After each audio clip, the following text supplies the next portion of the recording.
और टेलीविजन जगत का वो जाना पहचाना चेहरा जिसने सालों तक एक दमदार एक्ट्रेस के तौर पर अभिनय जगत में काम किया। कभी ये एक प्यारी सी अम्मा बनी तो कभी एक सख्त मिजाज दादी। कैरेक्टर चाहे जैसा भी हो, इन्होंने अपने हर कैरेक्टर को बखूबी जिया और अभिनय के क्षेत्र में अपना एक बड़ा ही दमदार मुकाम बनाया। लेकिन दादी सा यानी सुरेखा सिकरी अचानक ही ये दुनिया छोड़कर चली गई। 16 जुलाई 2020 को सुरेखा सिकरी जी का एक कार्डियक अरेस्ट से चलते निधन हो गया था। सुरेखा सिकरी का जन्म 19 अप्रैल 1945 को दिल्ली में हुआ था। हालांकि इनका परिवार उत्तर प्रदेश से ताल्लुक रखता था। इनके पिता एयरफोर्स में अधिकारी थे, जबकि इनकी मां एक टीचर थी। चूंकि पिता एयरफोर्स में थे तो इनका बचपन देश के कई अलग अलग शहरों में गुजरा। अल्मोड़ा और नैनीताल में इनके बचपन का काफी वक्त गुजरा था। इनकी पढ़ाई लिखाई दिल्ली और नैनीताल में हुई थी। इसके बाद इन्होंने अलीगढ़ मुस्लिम यूनिवर्सिटी में दाखिला लिया और यहां से इन्होंने ग्रेजुएशन किया। कॉलेज से ही शुरू हो गया था सुरेखा सिकरी का अभिनय का सफर। अलीगढ़ मुस्लिम यूनिवर्सिटी में पढ़ाई के दौरान ही ये कॉलेज ड्रामा सोसाइटी से जुड़ गई थी और नाटकों में हिस्सा लेने लगी थी। लेकिन उस वक्त तक इन्होंने जरा भी नहीं सोचा था कि एक दिन ये बहुत बड़ी एक्ट्रेस बनेगी। ये तो चाहती थी कि पढ़ लिखकर पत्रकार बनेगी और पत्रकारिता करेगी। अलीगढ़ मुस्लिम यूनिवर्सिटी में इनके साथ इनकी बहन भी पढ़ा करती थी। एक दफा मशहूर एक्टिंग गुरु इब्राहिम अलकाजी इनके कॉलेज पहुंचे और वहां उन्होंने एक नाटक का मंचन किया। वो नाटक बेहद शानदार था।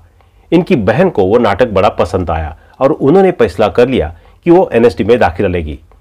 उनके एनएसडी का फॉर्म भी मंगा लिया, लेकिन कई दिनों तक वो फॉर्म यूं ही पड़ा रहा। इस तरह मिला सुरेखा सिकरी को एनएसडी में दाखिला। दरअसल कुछ वक्त बाद एनएसडी में इनकी बहन की दिलचस्पी नहीं रही। उन्होंने कह दिया कि अब वो एनएसडी में नहीं जाना चाहती है। ऐसे में सुरेखा सिकरी की मां ने इन्हें सलाह दी कि ये वो फॉर्म भर दे। इन्होंने मां को बताया कि ये तो लेखन करना चाहती है और पत्रकारिता में जाना चाहती है। तब इनकी मां ने कहा, कोशिश करने में कोई गुरेज नहीं है। तुम वैसे भी कॉलेज में नाटकों में हिस्सा लेती हो, क्या पता तुम्हें एनएसडी में दाखिला मिल जाए। मां की बात मानते हुए सुरेखा जी ने एनएसडी का फॉर्म भर दिया और इत्तेफाक से ऑडिशन भी ये पास भी हो गई। इस तरह साल 1965 में ये एनएसडी की स्टूडेंट बन गई। एनएसडी में की 15 साल तक नौकरी। 1968 में एनएसडी का अपना कोर्स पूरा करने के बाद सुरेखा सिकरी एनएसडी से ही जुड़ गई और एनएसडी की रेपेटरी कंपनी में इनका नौकरी ज्वाइन कर ली। अगले 15 सालों तक सुरेखा सिकरी एनएसडी की रेपेटरी कंपनी में काम करती रही। दिग्गज अभिनेता ओम शिवपुरी और अभिनेत्री सुधा शिवपुरी एनएसडी में इनके सीनियर थे।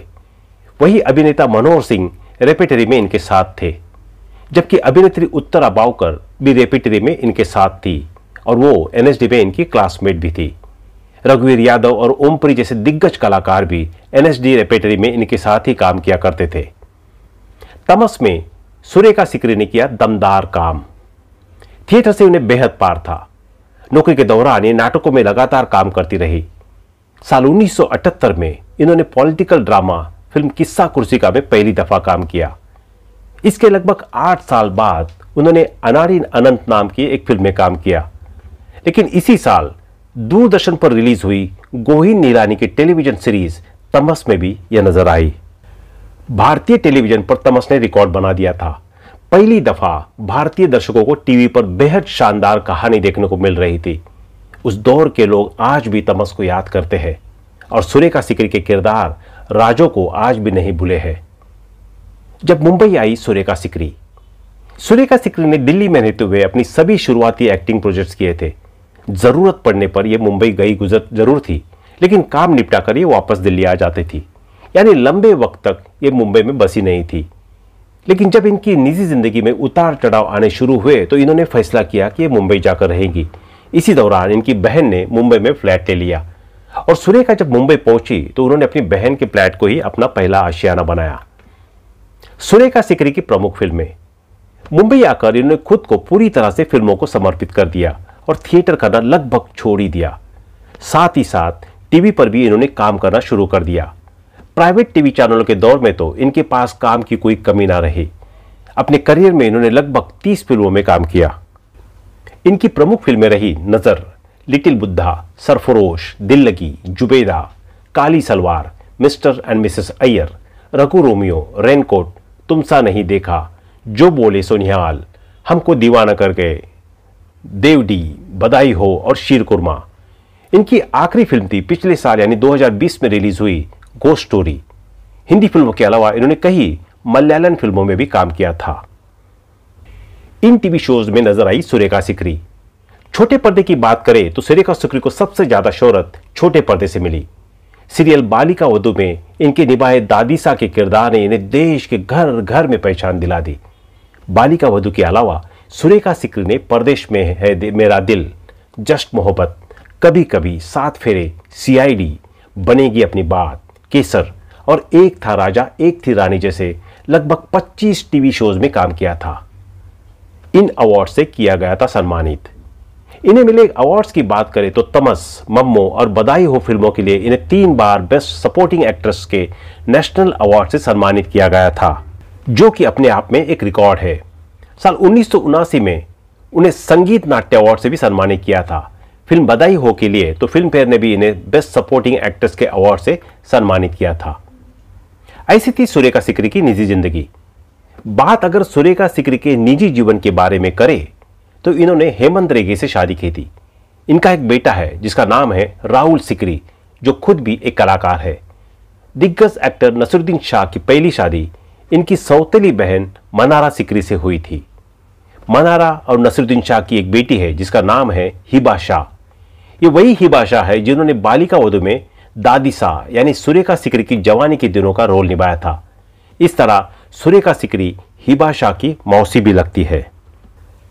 जब पूरी तरह घायल हुई सुरेखा सिकरी, एक दफा ये शूटिंग के सिलसिले में महाबलेश्वर गई थी। शूटिंग के दौरान इन्हें ब्रेन स्ट्रोक आ गया।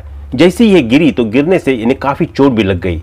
इसके बाद कई दिनों तक ये अस्पताल में अपना इलाज कराती रही।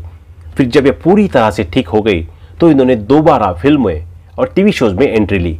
काम पर वापस लौटने के बाद इन्होंने बधाई हो फिल्म में काम किया था। इसी फिल्म के लिए ही इन्हें 3रा नेशनल अवार्ड दिया गया था। सुरेखा सिकरी को शत शत नमन। 16 जुलाई को अचानक ही दिग्गज अदाकारा सुरेखा सिकरी ये दुनिया छोड़कर चली गई। फिल्म हो, टेलीविजन हो या फिर रंगमंच हो, सुरेखा सिकरी ने हर जगह अपनी प्रतिभा का लोहा मनवाया था। सुरेखा सिकरी जी के जाने से फिल्म इंडस्ट्री में जो जगह खाली हुई है उसे भर पाना बेहद मुश्किल है। तो दोस्तों, अभी के लिए बस इतना ही। मिलते हैं अगले वीडियो में। तब तक आप अपना ध्यान रखिए। Bye bye.